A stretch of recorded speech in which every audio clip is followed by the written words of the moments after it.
ጤና ይስጥልኝ የኢትዮ ጥያቄ ፕሮግራም ተከታታዮች እንደምንሰነበታችሁ። ዛሬ ይዤላችሁ የቀረብኩት እንግዳ ዶክተር ይርቁ ይመር ይባላሉ። ዶክተር ይርቁ ለዓመታት በኢትዮጵያ ጉዳይ ላይ አንዳንድ ጊዜ ራሳቸውን ወደኋላ በመሳብ ስራቸውን በማጉላት በኮሚኒቲ ስራ ላይም በጣም ጠንካራ የሆነ አሻራ ያስቀመጡ ናቸው። እንግዲህ በአጠቃላይ ከእሳቸው እንሰማለን። ጤና ይስጥልኝ ዶክተር ይርቁ እንኳን ለመገናኘት አበቃን። ጤና ይስጥልኝ እንኳን ለመገናኘት አበቃን ነው። ዛሬ በተለይ በቅርቡ የኢትዮጵያዊነት ትብብር ንቅናቄ ተመስርቷል። እንግዲህ ወደዛ ከመግባታችን በፊት ወደ ኋላ ተመልሰን በተለይም እስቲ ዛሬ ለኢትዮ ጥያቄ ፕሮግራም ተከታታዮቻችን ራስዎን ያስተዋውቁልኝ። አመሰግናለሁ። እሺ እኔም አመሰግናለሁ ይህን እድል ስለሰጠኸኝ። የምኖረው ቺካጎ ከተማ ነው። ወደ 50 ዓመት ተጠግቻለሁ እዚህ ከተማ መኖር ከጀመርኩ። እዚህ በመኖርበት ጊዜ የስደተኞችን እርዳታ በማስተባበር የኢትዮጵያ ኮሚኒቲ ማህበር መስርተን ብዙ አንደኛ ስደተኞችን ሀገር ማለማመድ፣ ስራ ማስያዝ፣ በአንዳንድ ቴክኖሎጂ ትምህርት ማስተማር፣ የጤና አጠባበቅ፣ ልጆቻቸውንም ደግሞ እንደዚሁ በአማርኛ ፊደል እንዲማሩ በማድረግ እነን የመሳሰሉትን እንሰራለን። ከዛም በላይ አድቮኬሲ ነገሮች በጣም በብዛት ስንሰራ ነበረ። ኢትዮጵያ ውስጥ የኢትዮጵያን ስደተኞች ወደ 2 ሚሊዮን በደረሱበት ጊዜ ከአፍሪካ በሪሴትልመንት የሚመጡት ስደተኞች በጣም አነስተኛ ነበር እና ሞር ሪፊውጂስ እንዲመጡ 1500 ነበረ። ከሌሎቹ ጋር በመተባበር ኢትዮጵያ ማህበሮች ጋር በመተባበር ትልቅ ተጋድሎ አድርገን እስከ 20,000 ድረስ በአመት እንዲመጣ የተደረገበት ነበር። የኢትዮጵያ ስደተኞችም ከ1991 ወዲህ በጣም በትልቁ ስለተቋረጠ ሌሎችን ሪፊውጂዎች ሪሴትል እናደርጋለን። ራሽያን፣ ቦዝኒያን፣ ቪየትናሚዝ፣ በርሚዝ፣ ኢራቂ፣ ኢራን እንደዚህ የመሳሰሉትን ሁሉ ሪሴትል እናደርጋለን እና ቺካጎ ውስጥ ከሚታወቁት የኢሚግራንት ኦርጋናይዜሽንስ ውስጥ አንዱ ነው። ለሪፊውጂ አገልግሎት ለመስጠት ብቻ ሳይሆን የኢትዮጵያን ባህልና የኢትዮጵያን ሕዝብ ችግርም በማስተዋወቅና በማስፋፋት ትምህርት በመስጠት እንታወቃለን። አሁን ለምሳሌ ኢትዮጵያ እንደ የሚባል በየዓመቱ ከአዲስ ዓመታችን ጋር በተያያዘ መንገድ ትልቅ በዓል እናደርጋለን እና በዛን ቀን የቺካጎ ሲቲ ካውንስል ኢትዮጵያ እንደ የሚል ስያሜ ስላለው በዛን ቀን የኢትዮጵያ ባንዲራ ከፌዴራል መንግስቱና ከሲቲው ባንዲራ ጋር ሲውለበለብ ይውላል። ባለስልጣኖችም የሚጋበዙ ይመጣሉ፣ ንግግር ያደርጋሉ እና ስለ ኢትዮጵያ ካሌንደርም በሰፊው ትምህርት እንሰጣለን።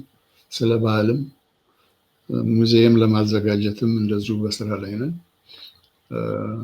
ይህን ይመስላል ስንሰራ የነበረው ባጭሩ። በጣም ነው የማመሰግነው። በእርግጥ ነው በተለይ በሰሜን አሜሪካ በጣም ትንሽ የሚባሉ ከተሞች በኢትዮጵያውያን ኮሚኒቲ ተጠናከረ ከሚባሉ ውስጥ ግንባር ቀደም የቺካጎ ኢትዮጵያን ኮሚኒቲ መሆኑ ይታወቃል። በዚህ ላይ እንግዲህ በዚሁ ኮሚኒቲ ስራ ጋር በማያያዝ ደግሞ በጎን ደግሞ አንዳንድ የኢትዮጵያን ጉዳይ ፖለቲካዊ እንቅስቃሴዎችንም እንደሚያደርጉ ይታወቃል። በተለይ በቅርቡ ደግሞ የኢትዮጵያዊነት ድርጅትን መመስረት በመሪነትም እያገለገሉ እንደሆነና ይሄም የፖለቲካው በኢትዮጵያ ጉዳይ ላይ ያለው እንቅስቃሴ አሁን የተጀመረ ሳይሆን ያኔ በኢህአዴግ ጀምሮም ስታንቀሳቀሱት በተለያየ መልክ በተለያየ አይነት አካሄድ ሲካሄድ እንደነበረ ይታወቃል። እና የዚህ የኢትዮጵያዊነት ድርጅት ዓላማውና እንቅስቃሴው መቼ ተጀመረ? እንዴት ነው አካሄዱ? አዎ እንግዲህ ኢትዮጵያዊ አንድነት ድርጅት ከመጀመሩ በፊት በተለያዩ መድረኮች ስለ ኢትዮጵያ ጉዳይ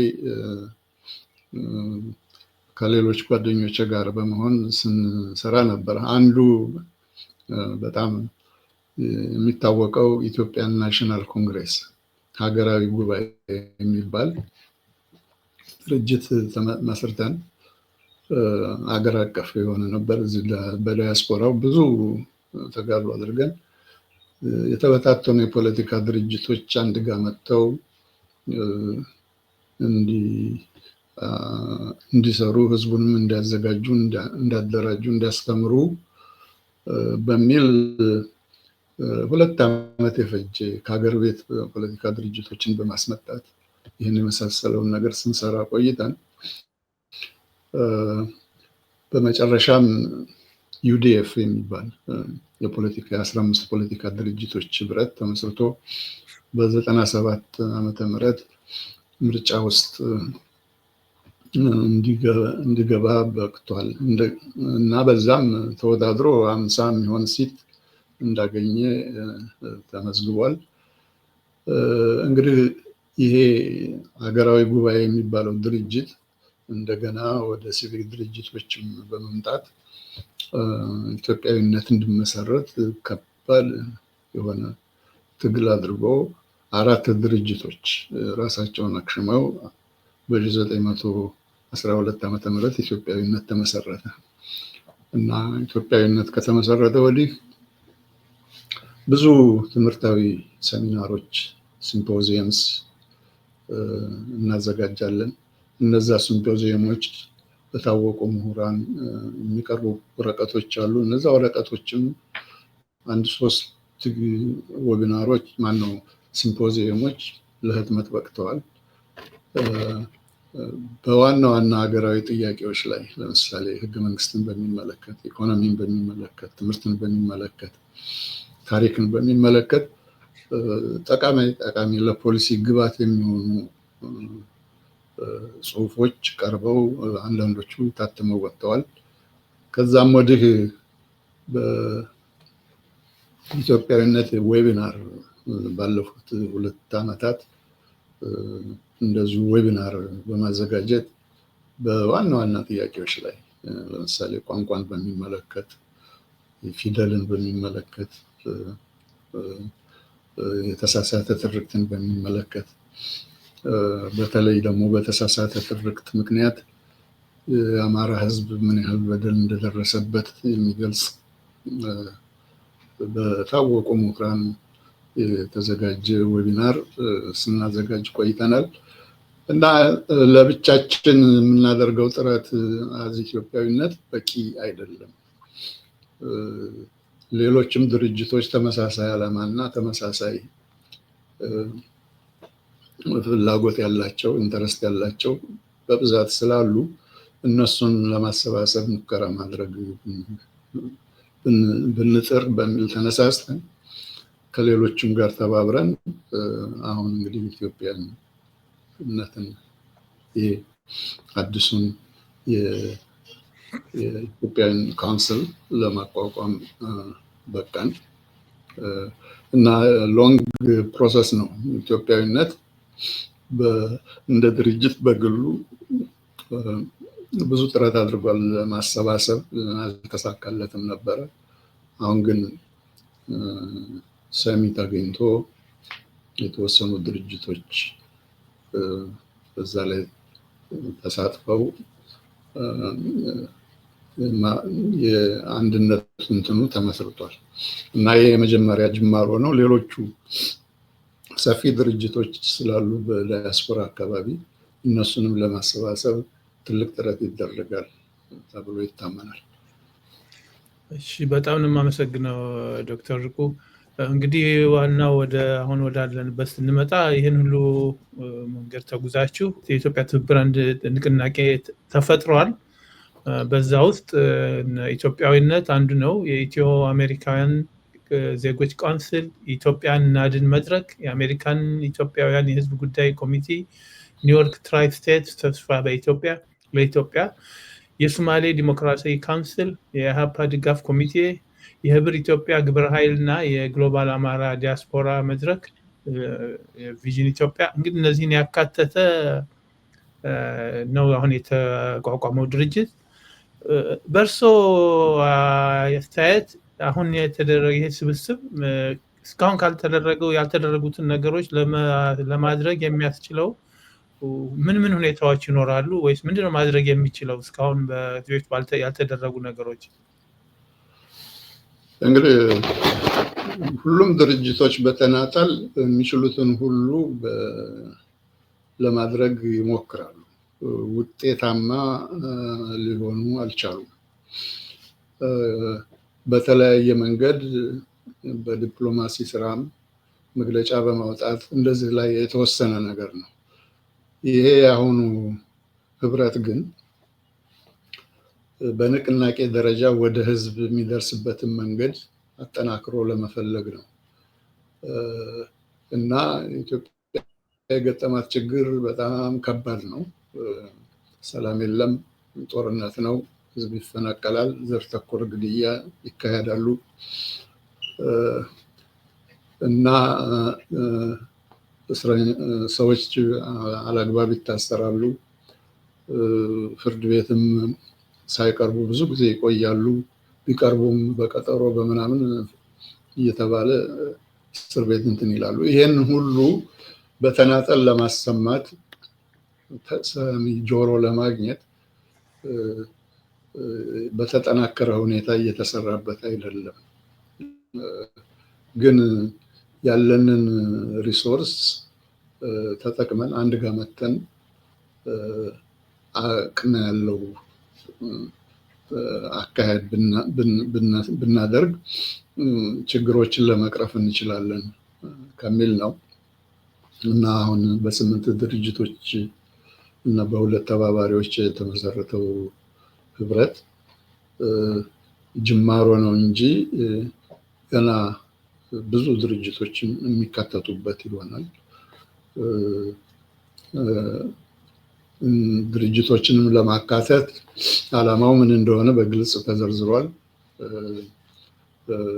የሀገር አንድነት እንዲጠበቅ፣ ፍትህ እንዲነግስ፣ የሰብአዊ መብት እንዲጠበቅ፣ የዜጎች መብት እንዲከበር፣ ይህን የመሳሰሉትን ሁሉ እንደ ዓላማ ተወስደው እነዚህ ግዙፍ የሆኑ ዓላማዎች ተግባራዊ ለማድረግ የሰው ኃይል፣ የገንዘብ ኃይል እና የተጠናከረ ድርጅት መመሪያ ያስፈልገዋል እና ያንን ለማድረግ እንግዲህ ድርጅቶቹ ያላቸውን ሪሶርስ አንድ ጋር አምጥተው በእነዚህ በጋራ ዓላማዎች ላይ አስተዋጽኦ ቢያደርጉ፣ ተግባራዊ የሚሆን ስራ ቢሰሩ እስከዛሬ ድረስ ኢትዮጵያ ውስጥ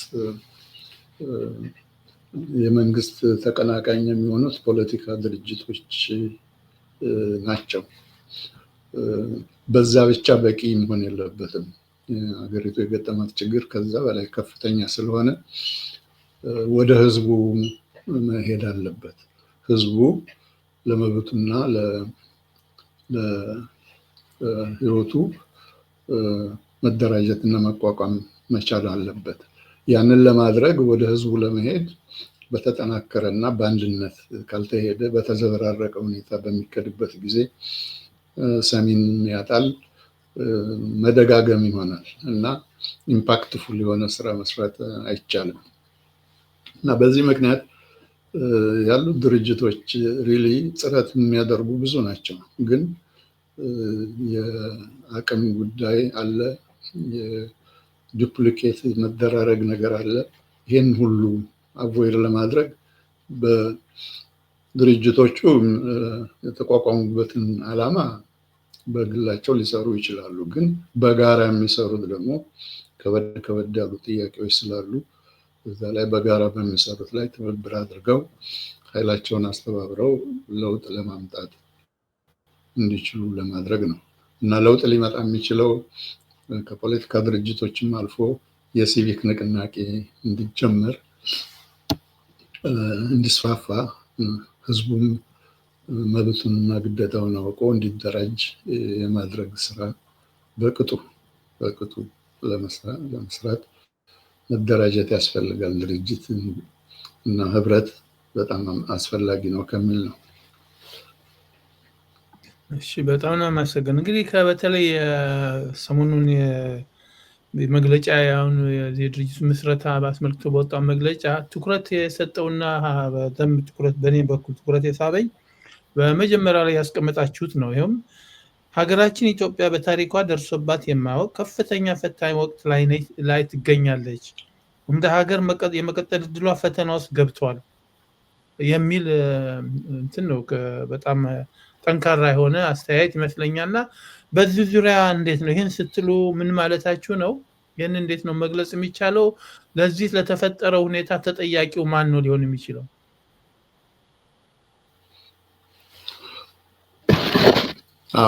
ሀገራችን ትልቅ ችግር ውስጥ ነው ያለችው። እንደተባለውም ህልውናዋንም የሚያሰጋ ሁኔታ በየቀኑ እየተፈጠረ ነው። ከዛ ለመውጣት እንግዲህ መተባበርና ቀበቶን ጠበቅ አድርጎ መታገል ያስፈልጋል እና ወደ ህዝቡም ጋር መድረስ የሚያስፈልግበት ጊዜ ነው። ቆመን የምናይበት እንትን አይደለም። ሀገሪቱ ህልውናዋን እያጣች ነው የሚለው አባባል በሚካሄደው ሁኔታ በምናይበት ጊዜ የጎሳ ፖለቲካ ተስፋፍቶ አንዱ ሌላውን በመክሰስ በመሬትም ይገባኛል አይገባኝም ጥያቄ ውስጥ ግጭት በመፍጠር እርስ በርሱ ይናቆራል ህዝቡ። ሁለተኛ ደግሞ ዘር ተኮር የሆነ በተለይም አማራን ታርጌት ያደረገ ግድያ፣ ማፈናቀል በየቦታው ይካሄዳል። በተለይ አይ ቲንክ ኢህአዴግ ከመጣ ጊዜ ጀምሮ በሐረር፣ በአርሲ፣ በወለጋ፣ በቤንሻንጉል፣ በጋምቤላ በሌሎችም ቦታዎች ታርጌት እያደረገ አማራን ህዝብ የሚገልበትና የሚያፈናቅልበት ሁኔታ በየጊዜው ሲካሄድ ነበረ።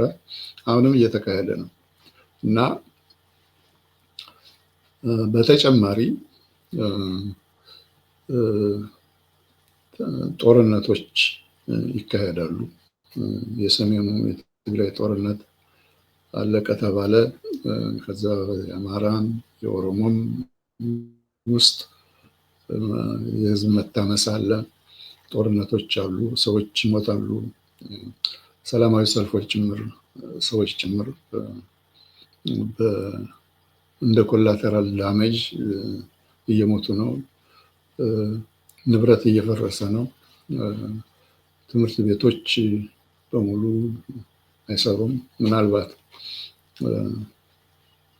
ከ7 ሚሊዮን ተማሪ ቤት መሄድ ከሚገባቸው 2 ሚሊዮን ብቻ ናቸው የሚሄዱት የሚባል እንትን ኢንፎርሜሽን አለ። አንዳንድ ትምህርት ቤቶች የሚሊታሪ ካምፕ ሆነዋል። ወዲህ ከአንድ ቦታ ወደ ሌላ ቦታ ለመሄድ የመታገት እድል አለ። እገታ በጣም ተስፋፍቶ ከሚገባ በላይ ገንዘብ እየተጠየቀ ገንዘብ ያላቸው ይወጣሉ፣ የሌላቸው የት እንደደረሱ አይታወቅም። እና ይሄን የመሳሰለው ነገር ሁሉ ወደ የት ነው የሚወስደው በምንልበት ጊዜ አይ ቲንክ ህዝቡ ቀልብ ገዝቶ እርስ በርሱ የሚያጋጨውን ስርዓት ከህገ መንግስቱ ጀምሮ የጎሳ ፖለቲካን የሚያስፋፋና የሚያራምድ ስርዓት ስለሆነ ህጋዊና ዲሞክራቲክ የሆነ ስርዓት፣ የሰው መብት የሚከበርበት ስርዓት እንዲመጣ የህዝብ ትግል መስፋፋት አለበት በሚል ነው። እንግዲህ ይሄ ካልሆነ አሁን ያለው ሁኔታ እየባሰና እየተባባሰ ሄዶ ኢትዮጵያ ሀገራችን እንደ ሀገር የመኖር ሁኔታ በጣም እየተዳከመ ይመጣል፣ ሀገርም ሊፈርስ ይችላል ከሚል ስጋት ያ ከመሆኑ በፊት ለማድረግ የምንችለውን ነገር ሁሉ እናድርግ ከሚል ነው እንግዲህ ህብረቱ የተመሰረተው እና ሆፕፉሊ በእነዚህ በ8 ድርጅቶች ብቻ አይደለም ይሄ ህብረት የሚቆመው። አውሮፓም ሌላም አፍሪካ ሀገር ያለ ዲያስፖራውን አደራጅቶ ሌላም ወደ ኢትዮጵያም ደግሞ ከፖለቲካ ድርጅቶች ጋር በሰላማዊ ትግል የሚታገሉ ፖለቲካ ድርጅቶች ጋርም ትብብር በመፍጠር ይሄን የተዘረጋውን ያንዣበበውን አደጋ ሀገርና ማጣት አደጋ ለመቋቋምና ለማክሸፍ መደራጀት ያስፈልጋል ከሚለው ነው። መደራጀቱ ምንም አማራጭ የሌለው ነው። በተናጠል የሚደረገው ጥረት ለብዙ ጊዜ ተሞከረ። ሪሊ የሚፈለገውን ያህል ውጤት አላመጣም እና በተሻለ መንገድ በህብረት በአንድነት ያለ አቅማችንን አስተባብረን ኃይላችንን፣ እውቀታችንን፣ ገንዘባችንን አስተባብረን ብንሰራ የተሻለ ውጤት እናመጣለን ከሚል ነው። እሺ፣ በጣም ነው የማመሰግነው። እንግዲህ እንደሚታወቀው በተለይ መንግስት ስልጣን የያዘው ክፍል በከፍተኛ አደጋ እያደረሰ መሆኑ ለሁሉም ሰው ግልጽ ነው። በተለይ ተገዶ የገባው የፋኖ ትግልም ከመንግስት ግፊት ጋር የተያያዘ እና በአማራው ላይ በተነጣጠረው የዘር እልቂት ለመመከት በሚል አሁን በሚደነቅ ሁኔታ ምናልባትም ከፍተኛ ኃይል ራሱን አጠናክሮ እየመከተ እና ወደፊትም እየገፋ ያለበት ሁኔታ ይኖራል። በዙዎች አካባቢ ምናልባትም ፋኖ ባይኖር አደጋው ከዚህ የከፋና የፈጠነም ሊሆን ይችል ነበር በመንግስት የሚወሰደው አደጋ ብለው የሚያምኑ አሉ። በተለይ እንደ ማይካድራ፣ መራዊ፣ አሁን ደግሞ ሰሞኑ በቢርካት በተደረገው የጭፍጨፋ እንደ ተቀልድ እየተለመደ የበሰለ ችግሩን እያባባሰው የሄድበት ሁኔታ ነው ያለው። እንደናንተ አይነት ስብስብ ደግሞ አሁን ይህንን ነገር አጠናክሮ ለመሄድ በሚያደርገው ጥረት እንደነ ፋኖ አይኖች ካሉት ጋር እንዴት ነው ሊኖራቸው የሚችለው ድጋፍም ሆነ የትግል አንድነት በአንጻሩ ከሌላው ድርጅት ጋር በምታደርጉት ሁኔታ ጋር እንዴት ነው ሊሄድ የሚችል?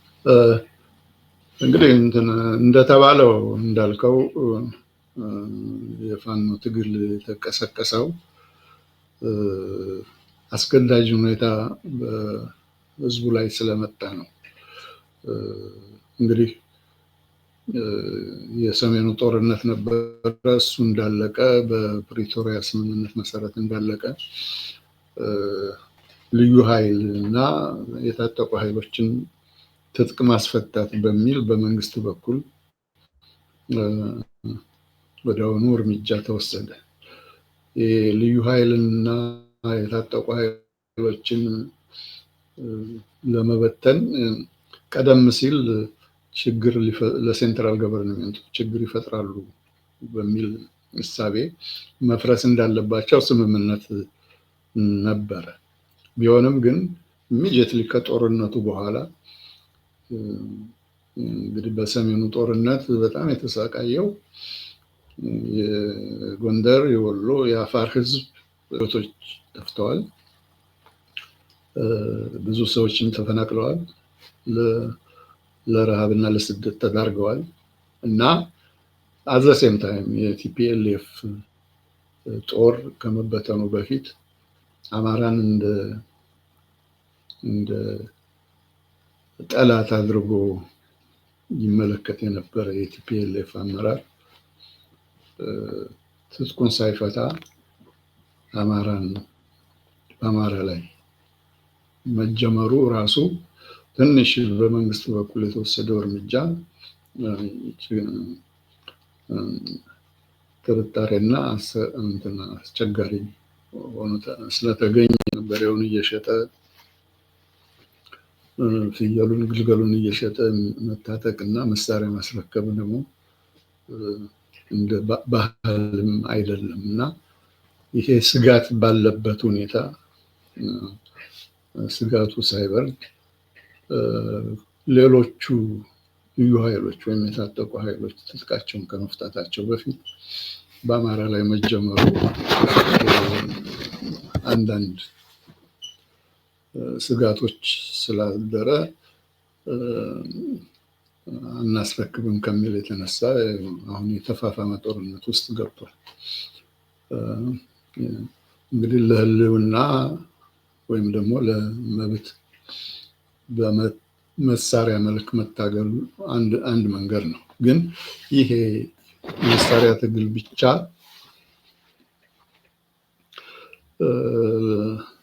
ሊያመጣ ለውጥ ቢመጣም ወደ መጨረሻም ገደማ ዘላቂነት ላይኖረው ይችላል እና የኛ ኢንተረስት ምንድነው? የሰላማዊ ትግል ደግሞ በጣም ኢምፖርታንት ነው። ሰላማዊ ትግል በምንልበት ጊዜ ህዝቡን ያቀፈ የሲቪክ ማህበር ንቅናቄ ተጠናክሮ መካሄድ አለበት የሚል ነው። በመንግስቶች ህገ መንግስታቸውን አንዳንድ ለውጦች በጦር ኃይልም በኩም በመሳሰሉት ሁሉ ሊለውጡ ይችላሉ። ግን ምንድነው አሁን ኢትዮጵያ ውስጥ በደንብ ያልተስፋፋው የህዝብ አንድነትና የህዝብ ተሳትፎ አለማደጉ ነው እና በህዝብ ተሳትፎ በሲቪክ ንቅናቄ በ20ኛው ክፍለ ዘመን ለመጥቀስ ያክል 4 የሚሆኑ ቋሚነት ያላቸው ቀጣይነት ያላቸው ስነ ስርዓቶች ተመሰርተዋል። አንዱ የማህተማ ጋንዲ ንቅናቄ ነው። የህንድ ንቅናቄ ነፃነትን እስከ መጎናጸፍ አድርሶታል። ያ ነፃነት የተገኘው በሰላማዊ መንገድ በተደረገ ንቅናቄ ነው። ሌላው የማርቲን ሉተር ኪንግ ንቅናቄ የአሜሪካን ጥቁሮች መብታቸው እንዲከበር እና እኩልነታቸው እንዲረጋገጥ የተደረገ ንቅናቄ ነው። በጣም ጠንካራ የነበረ ተቃውሞ ቢኖርም በህዝብ ንቅናቄ ምክንያት በሰላማዊ መንገድ ሊፈጠር ተችሏል። ሶስተኛ ፖላንድ ለምሳሌ ከኮሚኒስት አገዛዝ ለመውጣት ሰራተኞቹ ባደረጉት ንቅናቄ በሰላማዊ መንገድ መንግስት ለውጥ ማምጣት ሁሉ አምጥተዋል። ሌላው ሳውዝ አፍሪካ ነው። ሳውዝ አፍሪካ ለየት ባለ መንገድ ነው ለውጥ የመጣው። የነበረው መንግስት ከተቃዋሚ ኃይሎች ጋር ትብብር ፈጥሮ ለውጥ በመተባበር መንግስትና ተቃዋሚ ኃይሎች በመተባበር ለውጡን አምጥተዋል። የተንሰራፋውና አፓርታይድ ፖሊሲ እንዲቋረጥና ዲሞክራቲክ ስርዓት እንዲመሰረት ተደርጓል እና ይሄ እንግዲህ ኢትዮጵያ ውስጥ አይ ቲንክ የህብረታችን ሁላችንም የሲቪክ ድርጅቶች እንደመሆናችን መጠን የሲቪኩን ንቅናቄ ማጠናከርና መስራት ወደ ኢትዮጵያም ሂደን እንደውም ዘግይተናል፣ ሌት ነን ለማለት ይቻላል። ግን የምንችለውን ሁሉ አሁን ካለንበት አቀላጥፈን ወደ ህዝብ የምንደርስበትን መንገድ መፈለግ አለብን። ግን የመጀመሪያ ስራ ራሳችንን ማደራጀት እና ህብረታችንን መመስረት ትልቁ ሀሳብ ነው። በጣም ነው የማመሰግነው። አሁን የሰጡን ምሳሌዎች አሉ፣ ግን በኢትዮጵያ ሁኔታ ግን ሌሎቹ ብዙዎቹ ከኛ ለየት የሚያደርጋቸው ህንዱን የምንወስድ ያው የዘር በከለር ልዩነት ስላለ በቀላሉ ያውቃል። ህንዱ በነጩ ላይ ያለውን ቅሬታውንና በደሉን በግልጽ አስቀምጦ ሰዎችን ለማሰባሰብ ችሏል። በፖላንድም የዘረኝነት ሳይሆን የነበረው እንደዚሁ የስርዓቱ የአስተዳደር በደልና የአምባገነንነት ሁኔታ ስለነበር የኛን ለየት የሚያደርገው አንድ ከለር፣ አንድ ቀለም፣ አንድ ቋንቋ የተናገርን ጥቂቶች ዘረኝነትን እንደ ፖለቲካ ተጠቅሞ አሁን ድረስ ባለው አደጋ አጋፍጠውናል። የደቡብ አፍሪካን ብንመለከት ዋናው የመፍትሄው አንዱም የደቡብ አፍሪካ ኤንሲ መጠናከር ነው። በሱ ያለው መሳሪያ አለው አጠናክሮ ያ ካልሆነ በመሳሪያ እንጠቀማለን፣ በሰላማዊን ቅድሚያ እንሰጣለን በሚል አካሄዳቸው ይመስለኛል ለውጡ ያገዘው። በእኛ ሀገር ሁኔታ ባለው ግን ሰላም ያሉትንም እየታሰሩ ነው። በሌላ መንገድ እንዳይታገሉ ድሉ በሩ የተዘጋ ነው። ያም በተገዳጅነት እንግዲህ የፋኖ ተወልዶ ያለበት ሁኔታ ይገኛል እና እንግዲህ እናንተ አሁንም በአዲስ መሞከር አለበት፣ መቆም የለበትም። ተስፋ መቁረጥ የለብንም። በተገኘው በሰላም እንሞክራለን። ሌሎች የሚፈልጉት ትግላቸውን ያካሄዱ። ዋናው ነገር በሰላማዊ መንገድ ብቻ እልቂቱና ጥፋቱ በቀነሰ ሁኔታ ሀገራችን ወደ ሰላም የምትመጣበትን መንገድ እንሞክራለን ነው። በእውነቱ እንግዲህ እግዚአብሔር ፍቃድ ተጨምሮበት ፍላጎታችሁ መልክ ቢይዝ ደስ ይለኛል። እንግዲህ በዚህ ጋር በተያያዘ ሌሎች ተጨማሪ ሀሳቦች እዚህ ላይ የሚሰጧቸውና እግረ መንገዱም ይሄ ነገር የህዝቡ የውጭም ያለው ከውጭ በአገር ቤትም ያለው ህዝብ የሚያስተላልፉት መልእክት በዚህ ላይ ምን ይሆናል? አዎ እንግዲህ ኢትዮጵያን የገጠማት ችግር ውስብስብና ብዙ ተጋድሎ የሚያስፈልገው ነው እና ያ ተጋድሎ ደግሞ በአንድ አቅጣጫ መሆን የለበትም። መልታይ ታሴት በሆነ መንገድ መካሄድ ይኖርበታል። ሚሲንግ ሊንክ የሲቪክ ማህበር ተሳትፎ በጣም አነስተኛ ነው። ያሉት የሲቪክ ማህበሮች አገልግሎት ይሰጣሉ፣ ወንደርፉል የሆነ አገልግሎት ይሰጣሉ፣ በጤና፣ በትምህርት በመሳሰሉት ህዝቡን በማደራጀት እና ስለ መብቱ ማሳወቅ፣ ታሪኩን ማሳወቅ የመሳሰሉት ነገሮች በብዛት አይሰራባቸውም። ያሉት ሂውማን ራይትስ ኦርጋናይዜሽኖችም የሚሰራውን በደል በሚገባ ዶክመንት ያደርጋሉ። መቼ ለምን እንደተደረገ ይህን የመሳሰለ ነገር ግን ህዝቡን የሚያንቀሳቅስ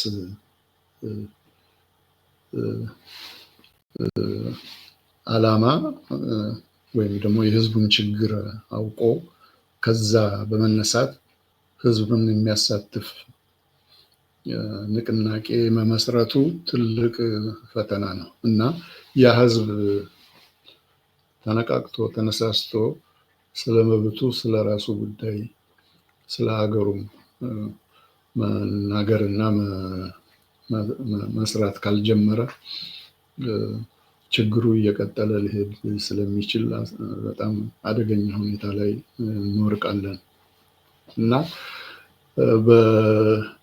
በሰላማዊ ትግል ለመሳተፍ ከባድ የሆነ ንቅናቄ ሰላማዊ ትግል በሚደረግበት ጊዜ ሰው አይገደልም፣ አይሞትም፣ አይታሰርም፣ አይገደልም አይደለም ይሆናል። ግን የህዝብን ቢተኛነት መነሳሳትና በጉልህ መታየት ያለበት ነገር አለ። ደግሞ በህዝብ ቢተኛነት የሚሰሩ ብዙ ስራዎች አሉ። ማንኛውንም መንግስት ፓራላይዝ ለማድረግ የሚያስችል አቅም አለው የህዝብ ቢተኛነት በትክክል ከተሰራበት። ያ እንዲፈጠር ብዙ ጥረትና ብዙ ትግል ያስፈልጋል። አንዱም በሚገባ በቅጡ ተደራጅቶ ራስን ከመድገም አልፎ ወደ ህዝብ የሚደረስበትን መንገድ ማመቻቸት ያስፈልጋል እና ህዝቡ ካልተንቀሳቀሰ እንዲቀሳቀስ እርዳታ ካላገኘ ያለው ሁኔታ ሊቀጥል ይችላል። እንዲቀጥል ከተደረገም አደገኛነቱ እዛ ላይ ነው። እሺ ዶክተር ርቁ በእውነቱ ለሰጡኝ አጭር መግለጫና ማብራሪያ በጣም ነው የማመሰግነው። ወደፊትም በተለይ የኢትዮጵያ ትብብር ንቅናቄ አድጎ ሰፍቶ አሁን በታለመለት መንገድ ሄዶ ለሀገራችን ችግር ለመፍታት እንግዲህ ብርታት ይስጠው። የህዝቡንም የውጭም ድጋፍ ይፈልጋል። ሁላችንም በየምንችለው መንገድ ልንተባበራችሁ ይገባል። እንግዲህ ላደረጉልኝ ትብብር እንደገና በጣም አመሰግናለሁ። እኔም በጣም ነው የማመሰግነው። እግዚአብሔር ይስጥልኝ። ጥያቄ ፕሮግራም ተከታታዮች ከዶክተር ርቁ ጋር ላደረግነው ቆይታ እና በተለይም በቅርቡ የተመሰረተውን የኢትዮጵያን ትብብር ንቅናቄ ባላችሁበት አካባቢ መረጃው ይመጣል፣ እርዳታችሁ ይጠበቃል። ይህን ነገር በተሳካ ሁኔታ ሙሉ ድጋፍ ካገኘን አገር ቤት ገብቶ ጠንካራ የሆነ እንቅስቃሴ ለማድረግ በመዘጋጀት ላይ ስለሆነ ሁላችንም ይህን በመረዳት ለመርዳት ወደኋላ አንበል። እንግዲህ በሌላ ፕሮግራም እስከምንገናኝ የተለመደው እርዳታችሁን ሰብስክራይብ በማድረግ ሼር በማድረግ እና ለሌሎች እንዲያዳምጡት በመተባበር ልትሰናበታችሁ አመሰግናለሁ።